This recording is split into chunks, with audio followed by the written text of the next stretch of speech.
welcome to the Genuine Learning Blog. My name is Melissa Galasso, and I am excited to have you on the blog today to talk about what seems to be the theme of the last few weeks, which is the postponement of effective dates of certain authoritative guidance, this time by GASB.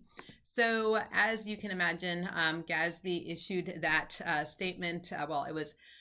It was voted on yesterday. It was issued today, which is April 15th, which would have been tax day had we not had COVID-19. So on April 15th, the GASB did post to their website the updated information about what they were going to delay. What we initially thought was going to be just GASB 84 and 87 actually ended up being a quite larger set of delays.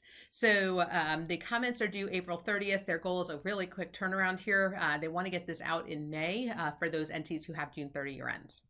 So obviously they're providing temporary relief as COVID has really wreaked havoc on our ability to do operations on a day-to-day basis. They don't want to add fuel to the fire by having people try to adopt large standards. So they are issuing relief. And when they were trying to figure out what to do, right? Should they just do 84 and 87?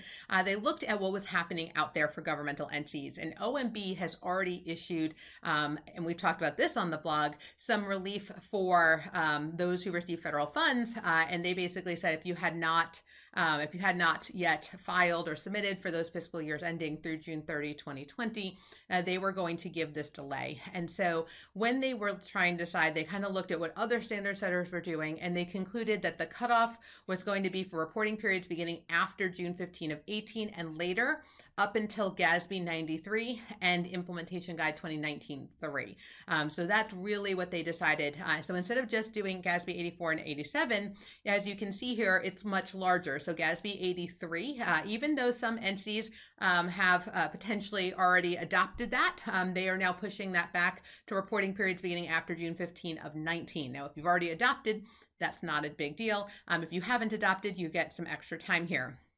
As we were expecting GASB 84 and GASB 87. So now fiduciary activities are going to be for reporting periods beginning after December 15 of 19, which would be calendar 19 fiscal 20. And then leases would be beginning after December 15, 2020, which would be calendar 20 fiscal 21. And then for GASB 88 related to debt disclosures, that's been pushed to periods beginning after June 15 of 19. GASB 89 for reporting periods beginning after December 15, 2020, so calendar 21, fiscal 2022. GASB 90, which is majority equity interest, being now pushed back as well. So you'll notice they're all by 1 year. GASB 91 on conduit debt is being pushed back a year, so that would be now 2022.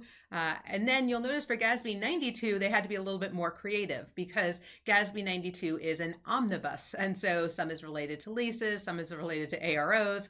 And so they kind of picked and chose each paragraph as to when it is going to be pushed back. So is it reporting years? Is it fiscal years? So you're going to notice that their GASB 92 has multiple paragraphs that they're calling attention to. And then GASB 93, just a couple of paragraphs, because as they were trying to implement, as they were writing that and finalizing that, that came out in March. So we were already kind of aware of what was going on. And so as a result, not necessary. And then the implementation guide. So 2017-3 broken again in between the various topics. And then 2018-1, 19-1, 19-2, and 19-3 all getting that extra year. So the effective date of this proposed standard would be effective immediately. However, if you've already adopted, if you want to stay on your path to adoption, they're not stopping you. Early application is encouraged and it's permitted to the extent of whatever the original standard was. So early adoption is welcome. If you feel like you're confident in getting fiduciary activities done this year and you want to, you're already 99% of the way there, you're at that threshold. We're not going to stop you from implementing at this point, but they are giving us the option if you're not ready. You'll notice that GASB 94 is not in this list. And so this has already been voted on by the GASB. It has not been issued publicly yet, but it has been voted final. And the reason why they did not include it, besides the fact that it hasn't been quote unquote issued yet, is that it was already delayed. From the original effective date they were planning on using when they voted this out, because again, it was recently voted on, they actually already included the extra year during their debate. So they didn't need to include it in this 1 year delay. So when GASB 94 comes out, you will notice it has a delayed effective date. All right. I hope one day not to have a blog about COVID-19, but I don't expect that because FASB is expected to issue their proposed proposed AUC. So what am I on? I don't even know what section I'm in. So it will be an exposure draft they are proposing next week related to leases and revenue recognition. They voted on it at their last meeting, but they have not issued the exposure draft yet.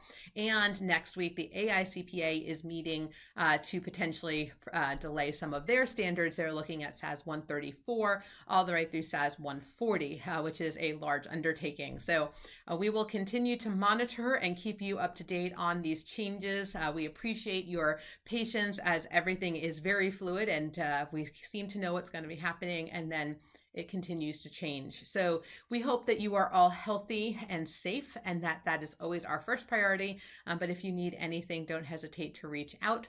Thank you for joining me, and I hope to see you on a future blog. Have a great day, guys. Bye-bye.